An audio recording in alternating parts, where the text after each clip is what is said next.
I hope सभी लोगों ने नोट कर लिया होगा। और हम लोगों का जो यह टॉपिक है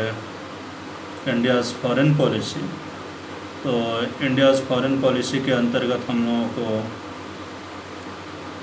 इंडिया अमेरिका के रिलेशन के बारे में भी पढ़ना है,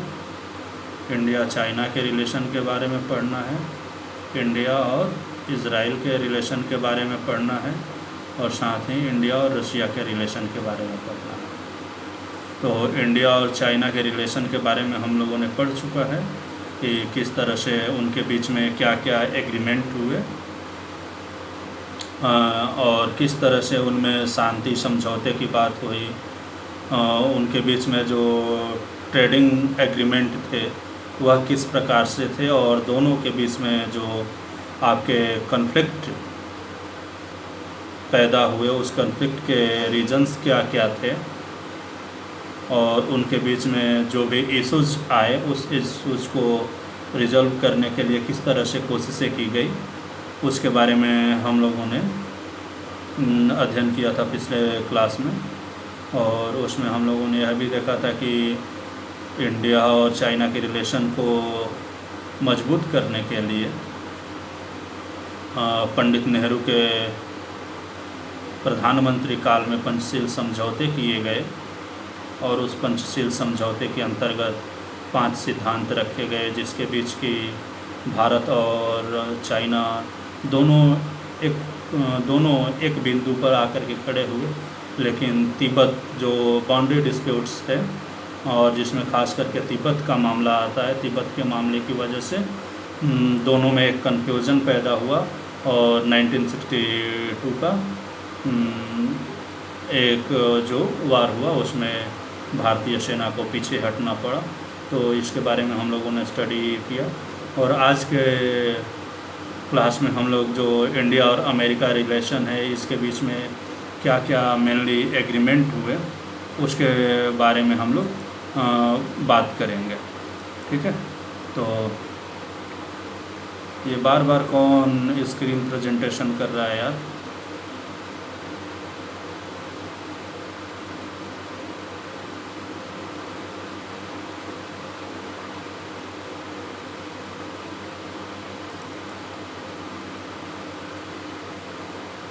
आप लोगों का काम है, आप लोग अपने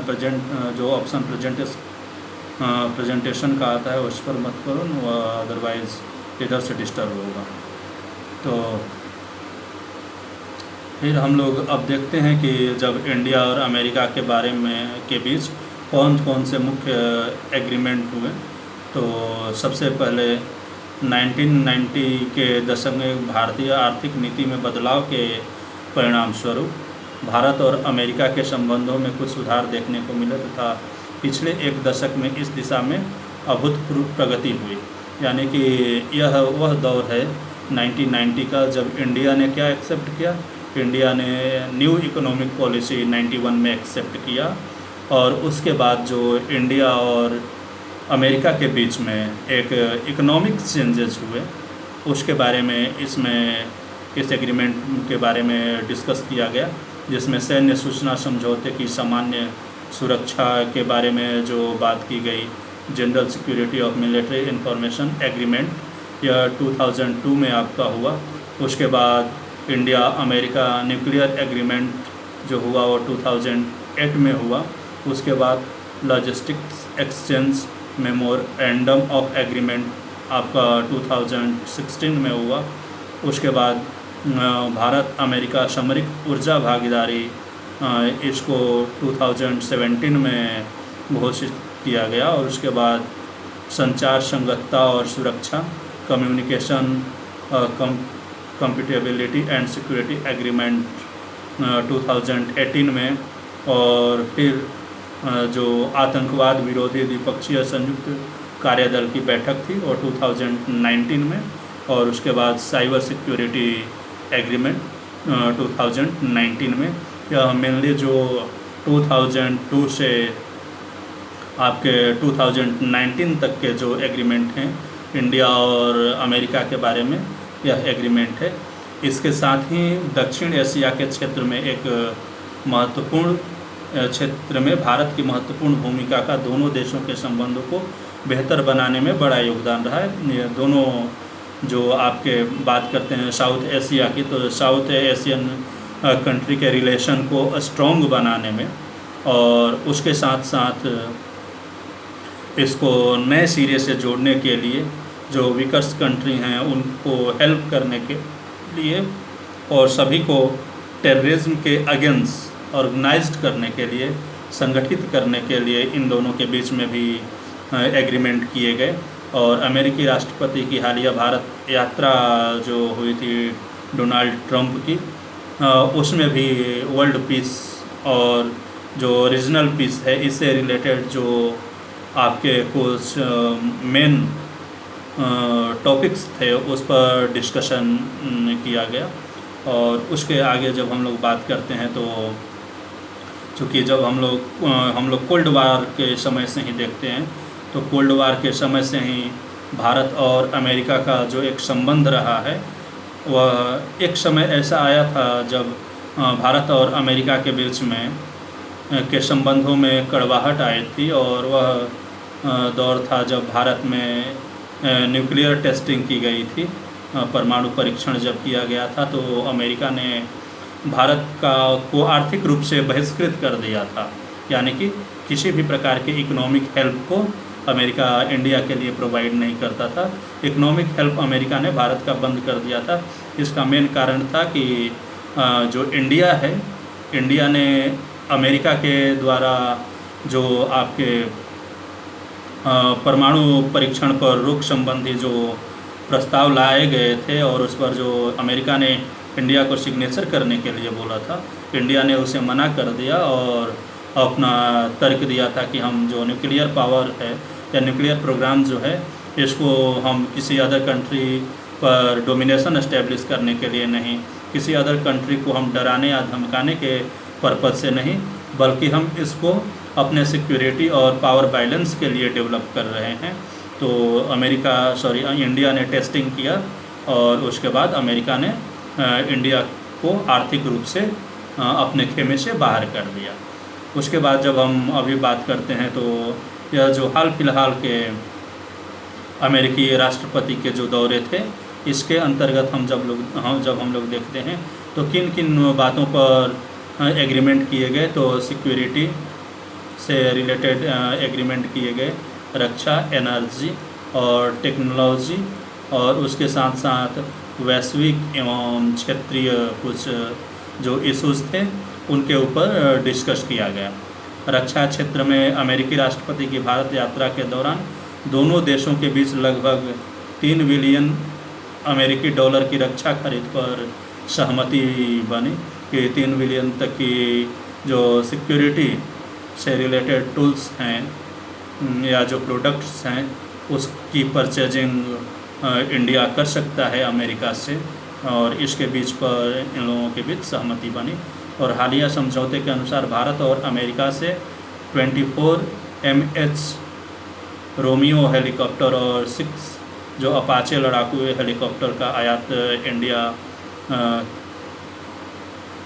करेगा अमेरिका से, तो इसके लिए भी एग्रीमेंट किया गया। इसके साथ ही इस समझौते के तहत अमेरिका से उन्नत रक्षा प्रणाली यानी कि जो सिक्योरिटी से रिलेटेड टॉप जो एक तरह से हम कह सकते हैं कि वेल मेंटेन्ड जो सिक्योरिटी सिस्टम होंगे वह अमेरिका इंडिया को अवेलेबल कराएगा, जो कि जो प्रेजेंट टाइम के जो सिचुएशन है या प्रेजेंट टेक्नोलॉजी है, प्रेजेंट टेक्नोलॉजी से वह सिक्योरिटी सिस्टम यूज़फुल रहेगा और लेस रहेगा, और जिसमें ड्रोन विमानों का आयात भी किया जाएगा। तो इसका भी इसमें एक एग्रीमेंट किया गया। उसके बाद अन्य सुरक्षा मुद्दों में दोनों देशों ने मानव तस्करी जो विश्व भर में किया जाता है, मनुष्यों को खरीद फरोख्त करने का काम, मनुष्यों को बेचने का और ख़रीदने का जो काम किया जाता है, हिंसक आतंकवाद जो टेररिज्म है, और उसके बाद साइबर क्राइम जो है, ड्रग्स तस्करी जैसे हैं, इस तरह के जो इशूज़ हैं, इस तरह के जो अपराध हैं, इन पर लगाम लगाने के लिए भी इनके बीच में एग्रीमेंट किया गया। तो यह एग्रीमेंट अभी प्रेजेंट टाइम का है और प्रेजेंट टाइम में यह एग्रीमेंट कंटिन्यू है इंडिया और अमेरिका के बीच में। अमेरिका ऊर्जा के क्षेत्र में सहयोग बढ़ाने के लिए सार्वजनिक क्षेत्रों की कंपनियां इंडियन ऑयल कॉरपोरेशन और अमेरिकी कंपनी एक्सान मोबिल LNG लिमिटेड के बीच प्राकृतिक गैस के आयात पर सहमति बनी। जो नेचुरल गैसेस हैं उसके परचेजिंग पर इंडिया और अमेरिका के बीच में सहमति बनी। और उसके साथ ही जो अगला पॉइंट आप लोग देख रहे हो उसमें है कि भारत में नवीनीकरणीय ऊर्जा के क्षेत्र में विकास को बढ़ावा देने के लिए इनके बीच में 600 मिलियन अमेरिकी डॉलर का निवेश करेगा अमेरिका भारत के अंतर्गत। और इसके साथ ही दोनों देशों ने nuclear power corporation of India limited के सहयोग से भारत में 6 नए परमाणु ऊर्जा संयंत्रों की स्थापना की योजना बनाई जा रही है। और इसके साथ ही मेक इन इंडिया के तहत विभिन्न क्षेत्रों में तकनीकी को हस्तांतरण करने पर, इनके ट्रांसफॉर्मेशन पर भी दोनों देशों के बीच में एग्रीमेंट किया गया। उसके बाद वहीं जब ये तो सिक्योरिटी से रिलेटेड मामले थे और एनर्जी से रिलेटेड, वहीं जब हम बात करते हैं किसकी, हेल्थ से रिलेटेड जब हम बातें करते हैं तो इसके अंतर्गत हम लोग देखते हैं कि मानसिक स्वास्थ्य के मामले में सहयोग के लिए भारत के स्वास्थ्य और परिवार कल्याण विभाग तथा अमेरिका के हेल्थ एंड ह्यूमन सर्विसेज विभाग के बीच समझौता MOU पर हस्ताक्षर किए गए। यहाँ पर आपसे सिंपली यह क्वेश्चन किया जा सकता है कि इंडिया और अमेरिका के बीच में जो हेल्थ सर्विस को प्रोवाइड करने के लिए जो एग्रीमेंट हुए थे उसका नाम क्या है, तो उसका नाम आप लोग MOU आप आंसर में लिखोगे। यह एक समझौते का ज्ञापन है। उसके बाद जब हम लोग बात करते हैं तो अमेरिका की महिलाओं की एजुकेशन, वुमेन एजुकेशन, उसके बाद इकोनॉमिक रूप से उन्हें पावरफुल बनाने के लिए जो बात की गई और विभिन्न क्षेत्रों में जो हाँ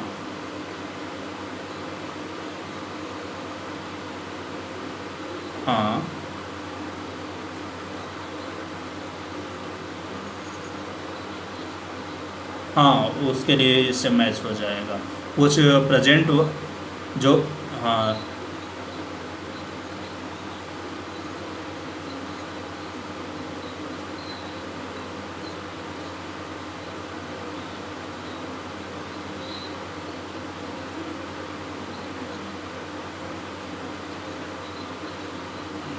नहीं, ये जो अभी टॉपिक मैं आपको बता रहा हूँ प्रेजेंट टाइम में जो इंडिया और अमेरिका के बीच में एग्रीमेंट हुए उससे रिलेटेड मैं बातें कर रहा हूँ अभी, क्योंकि वर्तमान समय के भी जो एग्रीमेंट हैं उसके बारे में वो बातें किया जाता है, तो इसको भी देखना होगा। तो प्रेजेंट टाइम का जो है उसको भी हम लोग देखते चलेंगे, क्योंकि एग्ज़ाम में कभी कभी क्या होता है कि वह प्रेजेंट से रिलेटेड जो एग्रीमेंट है उसके बारे में भी वह बातें करता है और उसके बारे में भी पूछता है, तो इसको भी ध्यान में रखना ज़रूरी है ना। और उसके बाद अभी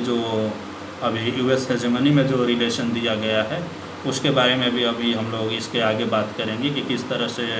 दोनों के बीच में कोल्ड वार के समय से ही धीरे धीरे इनके बीच में जो रिलेशन स्टार्ट हुए और प्रेजेंट टाइम में क्या सिचुएशंस हैं। पॉलिटिकल साइंस में यही एक चीज़ें हैं कि जो आपके NCERT में शामिल नहीं है करंट टॉपिक्स, उसको भी वह क्वेश्चन पेपर में शामिल कर सकता है। अगर वह टॉपिक आपके बुक में है तो आपके सिलेबस में वह टॉपिक है तो वह करंट कंटेंट भी इंक्लूड कर सकता है, उसमें कोई बड़ी बात नहीं है। तो जैसे अभी मैं पिछली बार सिलेबस में जो नीति कमीशन था वह एग्ज़ाम में वह NCERT के 2019 के सिलेबस को देखोगे तो उसमें नहीं था, लेकिन एग्ज़ाम में क्वेश्चन नीति कमीशन से पूछ लिया था, क्योंकि उसमें क्या हुआ था कि प्लानिंग कमीशन को रिप्लेस करके नीति कमीशन को ला दिया गया। और यदि बच्चों को उस समय नीति कमीशन नहीं पढ़ाया गया होता तो क्वेश्चन नहीं कर पाते। और 2020 में के सिलेबस में आकर के आपको नीति कमीशन को इंक्लूड किया गया है। तो पॉलिटिकल साइंस में वह चेंजेस, प्रेजेंट जो चेंजेस होते हैं उसके बेस पर वह चेंज कर लेते हैं। हिस्ट्री और पॉलिटिकल साइंस में यही डिफरेंस है। हिस्ट्री में प्रेजेंट टाइम के जो होते हैं उसको इंक्लूड नहीं किया जाता है, और पॉलिटिकल साइंस में टाइम टू टाइम उसको इंक्लूड कर लिया जाता है। तो यह जो हम लोग अभी देख रहे थे, तो इंडिया में जो वुमेन के इकोनॉमिक डेवलपमेंट के लिए और उनको डिफरेंट एरियाज़ में पार्टिसिपेट करने के लिए भी जो women global development and prosperity department है उसके द्वारा भी कोशिशें की जा रही है, जिसका पहल भारत अपने यहाँ जो भारत सरकार के बेटी बचाओ बेटी पढ़ाओ कार्यक्रम के माध्यम से वह हेल्प कर रहा है। तो यह सारी चीज़ें भी इसके अंतर्गत आप देख सकते हो। अब उसके बाद जब हम लोग बात करते हैं तो जो इनके बीच में आपके भारत और अमेरिका के मजबूत संबंध होने के साथ ही कई द्विपक्षीय जो वैश्विक मुद्दे हैं, दोनों को देशों के जो पॉइंट ऑफ व्यू हैं उसको लेकर के अलग अलग इनके अपने पॉइंट ऑफ व्यू हैं। और उसके बारे में जब हम लोग बात करते हैं तो इसमें हम लोग देखते हैं कि अफ़गानिस्तान समस्या के मुद्दे पर भारत तालिबान की प्रत्यक्ष भूमिका के विपरीत स्थानीय लोकतांत्रिक सरकार और मूलभूत सुविधाओं में सहयोग के माध्यम से शांति समाधान का समर्थन करता है। और यह इंडिया की कोशिशें हैं, जबकि जो अमेरिका है इसको एक टेरर ग्रुप मान करके हेल्प करने की बात नहीं करता है। तो इस पॉइंट ऑफ व्यू से यहाँ अमेरिका और इंडिया के जो पॉइंट ऑफ व्यू हैं अफ़गानिस्तान को लेकर के डिफरेंसेस हैं। पाकिस्तान के संदर्भ में अमेरिका और भारत के दृष्टिकोण में भी अंतर है, चूँकि अमेरिका जो है वो पाकिस्तान को एक अपना मार्केटिंग हब मानता है और इसलिए वह पूरी तरह से स्ट्रिक्ट एक्शन कोई भी नहीं लेता है, जबकि India time to time present time में पाकिस्तान के साथ जो रिलेशन हैं वह जिस तरह से पेश आ रहा है, इंडिया भी उस तरह की अपनी स्ट्रेटजी डेवलप कर रही है। और अभी आपने देखा होगा कि ग्लोबल प्रेशर की वजह से भारत की कोशिशों ने पाकिस्तान को ग्लोबल लेवल पर या ग्लोबल फोरम पर अलग थलग करने में अपना एक सक्सेस पाया है कि इंडिया पाकिस्तान को एक टेरर कंट्री के रूप में आइडेंटिफाई कराने में टाइम टू टाइम इंडिया क्या करता है कि पाकिस्तान के जो आपके हरकतें होती हैं, उनकी जो एक्टिविटी होती हैं, उनको टाइम टू टाइम वह एक्सप्लोर कर रहा है। तो इस तरह से दोनों के भारत और अमेरिका के बीच में जो पाकिस्तान को लेकर के पॉइंट ऑफ व्यू हैं उसमें भी कुछ डिफरेंसेस हैं। तो इन सारी चीज़ों को भी आप लोग ध्यान में रखोगे। जब डिफरेंसेस या चैलेंजेस जब दोनों कंट्री के बीच में पूछता है तो उसके बीच में आप इसको डिस्कस कर सकते हो। और उसके बाद की जब हम बात करते हैं भारत और रशिया के बीच जो रिलेशन है, और या हम कह सकते हैं रशिया को लेकर के जो अमेरिका और इंडिया का जो पॉइंट ऑफ व्यू है दोनों ही अलग है। रशिया को हमेशा अमेरिका आज भी अपना कॉम्पिटिटिव मानता है, और किसी भी प्रकार से जब इंडिया रशिया के बिल्कुल करीब जाता है तो आप देखते हो कि अमेरिका की जो तिलमिलाहट है वह आज भी बढ़ जाती है। तो और हाँ, इंडिया और जो रशिया है कोल्ड वार समय से ही एक दूसरे के सपोर्टिंग ट्रूथ्स के रूप में रहे हैं, और आज भी रशिया जो है वह इंडिया का एक घनिष्ठ मित्र है और टाइम टू टाइम इंडिया का वह हेल्प भी करता है। और रूस पर अमेरिकी व्यापारिक प्रतिबंधों से भारत के लिए अमेरिका और रूस के बीच संतुलन बनाना कठिन हो गया है, क्योंकि अमेरिका ने क्या किया कि अमेरिका ने जो रशिया की मार्केटिंग है, रशिया से जो भी ट्रेडिंग होती थी उस पर इसने बैन कर दिया, जिससे यह हो गया कि अब इंडिया के लिए इसलिए मुश्किल हो गया कि चूँकि इंडिया दोनों के साथ है, अमेरिका के साथ भी है और रशिया के साथ भी है, तो ग्लोबल पॉलिटिक्स में खास करके यह होता है कि जिसके साथ हमारा संबंध अच्छा है वह यह कोशिश करता है कि जैसे दो दोस्त हैं और एक तीसरा, तीन दोस्त हैं, दो दोस्त का आपस में सबसे अधिक पट रहा है और थर्ड जो है, थर्ड में से थर्ड कंट्री के साथ किसी एक का ही अच्छे से जुड़ रहा है, तो जो फर्स्ट कंट्री है वह यह चाहेगा कि जो सेकंड है वह भी क्या करे, वह भी थर्ड से दूरी बनाए। तो इसलिए इस समय मार्केटिंग के बेस पर जो रशिया और इंडिया के बीच में एक ट्रेडिंग बैलेंस है वह बनाने में थोड़ी बहुत प्रॉब्लम क्रिएट हो रही है और वह प्रॉब्लम अमेरिका के द्वारा क्रिएट किया जा रहा है। हालांकि अभी भी रशिया और इंडिया के बीच में जो रिलेशन है वह अच्छे हैं। भारत के लिए यही समस्या ईरान और अमेरिका के साथ संतुलन बनाने में है और ईरान के साथ आप देखोगे कि जो अमेरिका का रिलेशन है वो कोल्ड वार के समय से ही आप देखते हो कि अमेरिका ने टाइम टू टाइम इराक के ऊपर अटैक किया, उसके जो पॉलिटिकल इंस्टीट्यूशंस हैं उस पर उसने अपना डोमिनेशन एस्टेब्लिश करने की कोशिश की, जो उसके नेचुरल रिसोर्सेज थे उसके ऊपर डोमिनेशन एस्टेब्लिश करने की कोशिशें की। तो ईरान को भी लेकर के जो अमेरिका है उसके रुख अलग हैं और इंडिया का जो रुख है वह अलग है, क्योंकि एक उसका मेन अभी भी पॉइंट ऑफ व्यू है कि अभी भी अमेरिका यह चाहता है कि ईरान के जो ऑयल कॉरपोरेशन है जो फ्यूल का, उस पर अमेरिका अपना कब्जा जमाए, लेकिन इंडिया अभी भी इसके फेवर में नहीं है कि उसके ऊपर अमेरिका का कब्जा हो। तो इसको लेकर के भी दोनों के बीच में आपके प्रॉब्लम्स क्रिएट होते रहते हैं। इसके साथ ही जब हम लोग इसमें आगे बात करते हैं तो आगे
तो हम लोग इसके अंतर्गत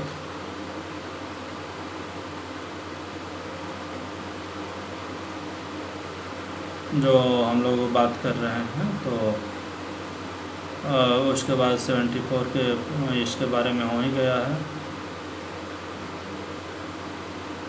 चीन के बारे में हो ही गया है। इज़राइल के बारे में हम लोग डिस्कस करते हैं।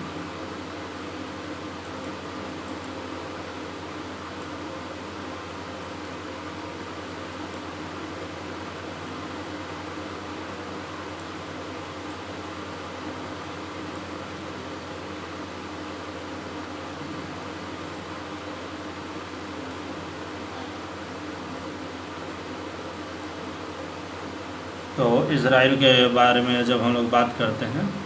तो यहाँ पर हम लोग महात्मा गांधी के समय से थोड़ा बहुत स्टार्ट करेंगे,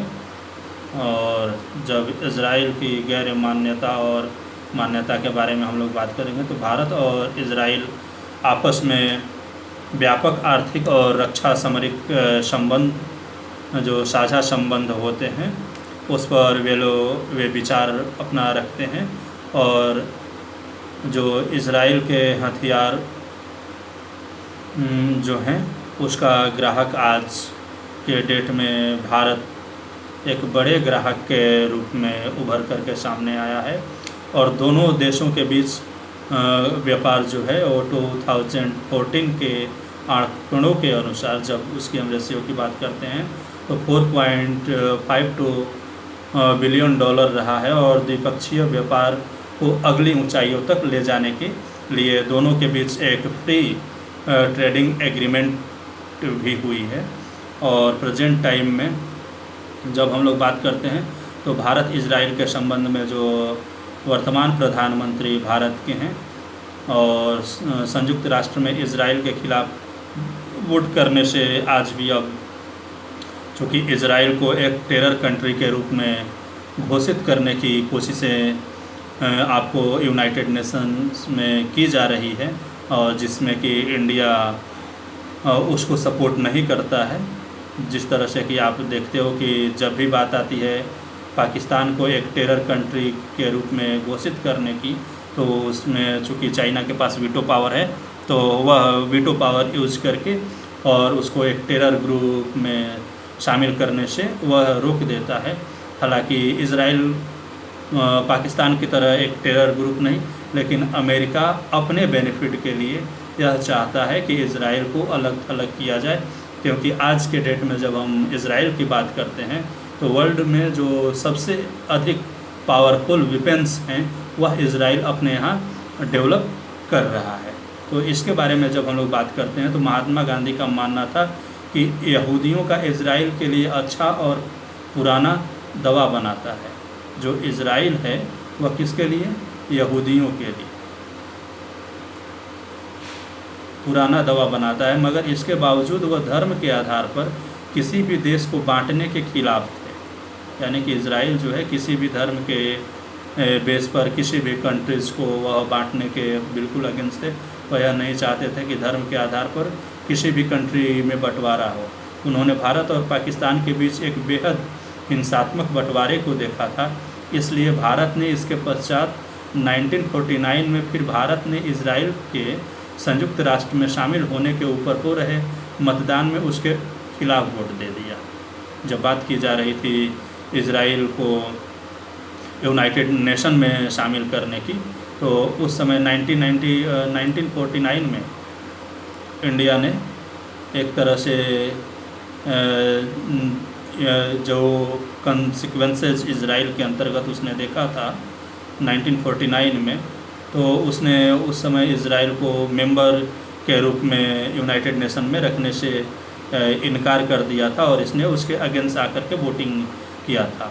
हालांकि भारत में हिंदू राष्ट्र के जुड़े कुछ लोगों ने इज़राइल के साथ सहानुभूति दिखाई, और इज़राइल की जो पॉलिसी थी उसको पॉलिटिकल बेस पर उन्होंने अपना एक समर्थन दिया। और ख़ास करके जो यह माना जाता है कि जो एक सोशल एजेंसी के रूप में जो आरएसएस काम करता है, उसके जो लीडर थे उन्होंने भी उसको नेशनलिज्म के सपोर्टर के रूप में इजराइल्स को वहाँ पर इजराइल्स को ऑर्गेनाइज करने की बात कही, जो फिलीपींस के क्षेत्रों पर यहूदियों का हक था। यहूदियों के हक के ऊपर उन्होंने क्या किया कि इजराइल को डोमिनेट करने का और अपने जो यहूदी नेशनलिज्म है उसको सपोर्ट करने की उसने कोशिश की। तो खैर इसकी बातें वो अलग है। फिर हम लोग जब 1950 से देखते हैं तो 1950 से जो इंडिया और इजराइल के बीच में रिलेशंस डेवलप होते हैं उसकी जब हम लोग बात करते हैं तो 17 सितंबर 1915 को भारत ने इजराइल को राष्ट्र के रूप में मान्यता दी। इंडिया ने 1950 में क्या किया कि इजराइल को एक नेशन के रूप में डेवलप करने की बात करी। और उस समय के जो आपके प्रधानमंत्री पंडित नेहरू थे उन्होंने कहा कि इजराइल एक सच्चाई है और भारत ने अब तक उसे मान्यता अपने अरब देशों को नाराज़ करने के डर से नहीं दी थी। उनका मानना यह था कि एक नेशन के रूप में इजराइल को इंडिया ने इसलिए सपोर्ट नहीं किया क्योंकि जो अरब कंट्रीज़ के कुछ मुस्लिम कंट्रीज़ हैं वह इंडिया से खफा न हो जाएं, इसलिए उन्होंने एक नेशन के रूप में इजराइल को प्रमोट नहीं किया। 1953 में इजराइल को मुंबई में वाणिज्य दूतावास खोलने की इजाज़त दी गई। 1953 में इजराइल को भारत में एक अपना ट्रेड या कमर्शियल जो इंस्टीट्यूशन है उसकी परमिशन दे दी गई। और हालांकि आगे चल कर के जो दोनों देशों के बीच में कभी कभार रिश्ते बने भी हैं और बिगड़े भी हैं। जब खास करके जब हम लोग बात करते हैं इनके बीच में, जब इजराइल के संबंध के खिलाफ जो उस समय की कांग्रेस पार्टी प्रेजेंट टाइम की कांग्रेस पार्टी है, जो आपका हम कह सकते हैं 80 to 90 के बीच में जो लीडिंग कांग्रेस पार्टी की रही है, वो इजराइल से संबंधों के खिलाफ थी। क्योंकि उसका मानना था कि इजराइल पाकिस्तान की तरह ही धर्म के आधार पर अब क्या करेगा, धर्म के आधार पर अपने देश को वह प्रमोट करने की कोशिश करेगा। इसको लेकर के दोनों देशों के बीच में एक कटुता उत्पन्न हुई। दशकों तक चले इस तरह के संबंधों के बावजूद भी इजराइल के साथ मुलाकात और सहयोग का दौर चलता रहा, जिसमें मेसोदयान जैसे लोग शामिल थे, जबकि इजराइल में प्रभावशाली राजनैतिक और सैन्य नेता थे। पॉलिटिकल लीडर्स के साथ साथ जो उसके मिलिट्रिकल लीडर्स थे, दोनों ही भारत और इजराइल के संबंध को सुदृढ़ करने की कोशिशें कर रहे थे। सबसे अधिक जो बदलाव हैं वो इजराइल और इंडिया के बीच के रिलेशन में वह 1992 के बाद के दौर में आते हैं। और 1992 के सालों में अपनाई गई जो अरब को सपोर्ट करने की पॉलिसी है उसको इंडिया ने साइड रखा और फिर से इजराइल को इंडिया में अपना एक दूतावास खोलने की जो पॉलिटिकल रिलेशन है उसको स्टार्ट करने की और उसको पूरी तरह से हेल्प करने के लिए इंडिया ने सपोर्ट किया। तब से लेकर के आज तक दोनों देशों के जो संबंध हैं वह अच्छे रहे हैं और उनके बीच में कभी भी कड़वाहट उत्पन्न नहीं हो। 1907 के जब हम बात करते हैं तो 1907 में भारत के जो गृह मंत्री लाल कृष्ण आडवाणी थे, उन्होंने 2000 में तेल अवीव का दौरा किया और दोनों देशों के बीच में जो टेररिज्म है इससे निपटने के लिए इनके बीच में एक एग्रीमेंट किया गया। और 2003 में एरियल शेरोन इजराइल के पहले प्रधानमंत्री बने जिन्होंने भारत का दौरा किया। यह बात उसके पहले जब हम लोग बात करते हैं तो जो इजराइल था वह एक तरह से वह डेमोक्रेटिक कंट्री के रूप में अभी डेवलप नहीं हुआ था। वहाँ पर भी जो बीच में इजराइल में भी जो यहूदियों का एक कन्फ्लिक्ट है वह यहूदियों का कन्फ्लिक्ट चलता रहता था। एक सिविल वार की कंडीशन उसके यहाँ थी और वहाँ पर केवल एक ही ग्रुप का डोमिनेशन हमेशा रहा था। लेकिन 2000 के बाद जब वहाँ पर डेमोक्रेटिक कंसेप्ट को एक्सेप्ट किया जाता है और उसके जो फर्स्ट आपके प्राइम मिनिस्टर एरियल शेरोन बने तब उन्होंने इंडिया का दौरा किया और फिर इंडिया और इजराइल के बीच जो संबंध थे वह पूर्णतः एग्रीमेंट बेस्ड हो करके वह आगे बढ़ते रहे। इजराइल के ऊपर समय समय पर फिलिस्तीन क्षेत्र के सैन्य कार्रवाई के दौरान मानवाधिकारों के उल्लंघन के आरोप भी लगते हैं और 2014 में इजराइल हमास के बीच चले लंबे और तीखे तनाव के बीच विपक्षी पार्टियों ने इजराइल के खिलाफ निंदा प्रस्ताव पास करने का जोर डाला। इस पर विदेश मंत्री सुषमा स्वराज ने कहा कि भारत फिलीपींस के मुद्दों का समर्थन करता है और साथ ही इजराइल के साथ अच्छे संबंध बनाए रखने का भी विश्वास रखता है। इस प्रस्ताव को पारित होने से उन्होंने रोक दिया। यानी कि 2014 में यह कोशिश की गई कि जो इजराइल है, इजराइल के साथ भारत के संबंध को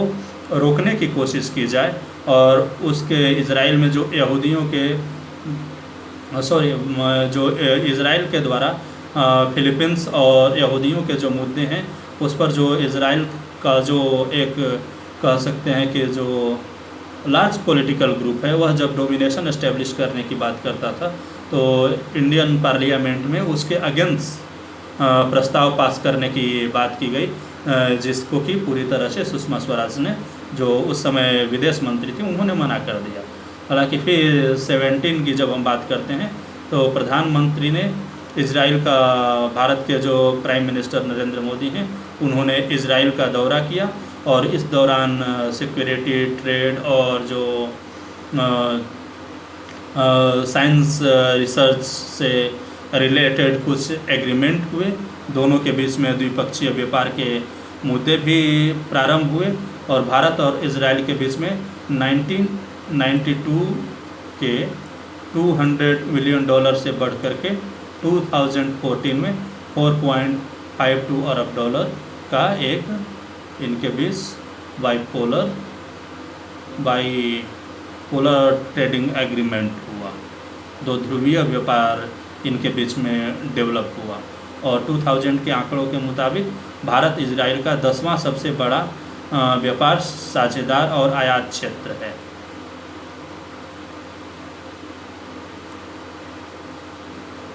और 7वां सबसे बड़ा निर्यात सोर्स है।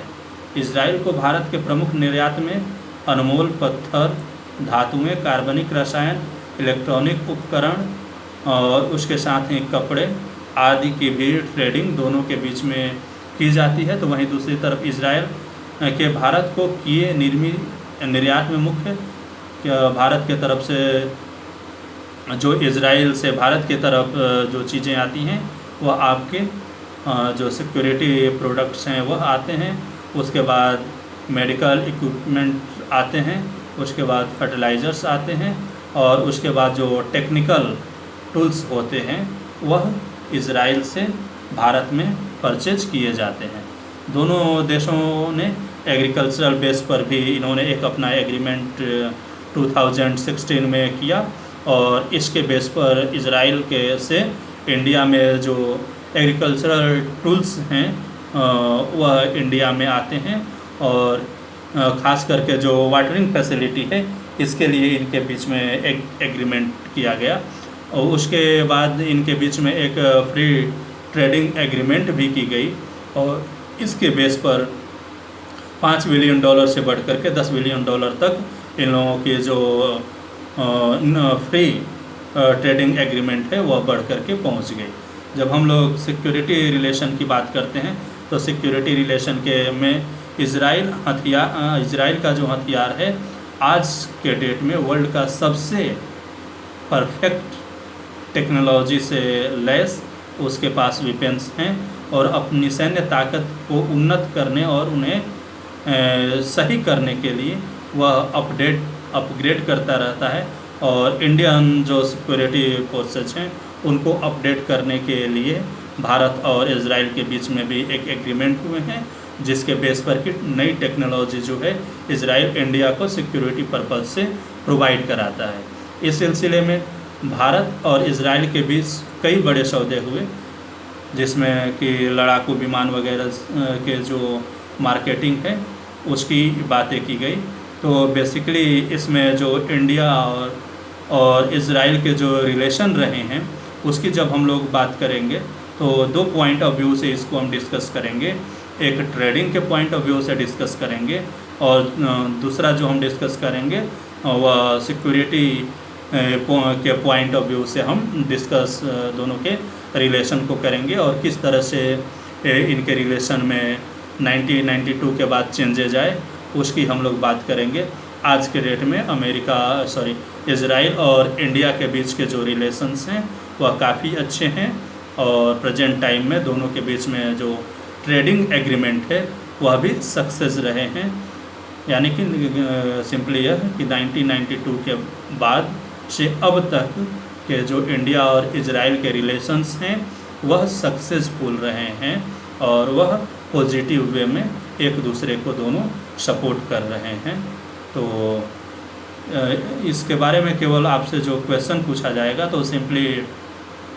या तो वो दोनों को अलग अलग करके भी पूछ सकता है कि भारत और इज़राइल के बीच जो रक्षा संबंध है उसके बारे में डिस्कस कीजिए या उसको एक्सप्लेन करिए, या इंडिया और इज़राइल के बीच में जो इकोनॉमिक या ट्रेडिंग एग्रीमेंट जो हुए हैं उससे आप क्या समझते हैं। तो जिस तरह से इनके बीच में ट्रेडिंग और जिन जिन प्रोडक्ट की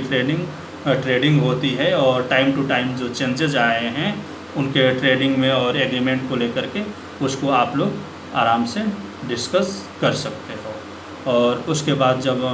अमेरिका और इज़राइल हो गया